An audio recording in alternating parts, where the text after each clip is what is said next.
Hey everyone, Chef Anthony here, Don's Appliances. Today I'm going to talk about the Combi Speed Oven. So what are the benefits? Why do you need it? So it's a great tool to have for customers that need that secondary oven, but also need a microwave in their kitchen, okay? So now you get all of your microwave properties first. So you can defrost in there, you can reheat a beverage, do popcorn and things like that.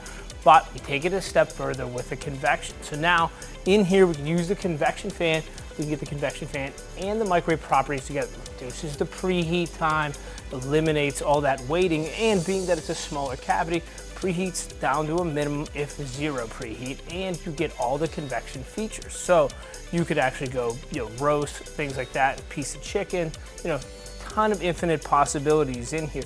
Really opens and expands your cooking. Right here we did baked potatoes. So now there's a dedicated setting in all of these, so you really go through your baked potato, but now you're using the convection and the microwave together. So it cuts down, you could do 6-8 potatoes in about 12 to 14 minutes. So think about speed, efficiency, and variability. So not only are we just using the microwave, but we're using the convection setting as well. Hope this helps you and enjoy.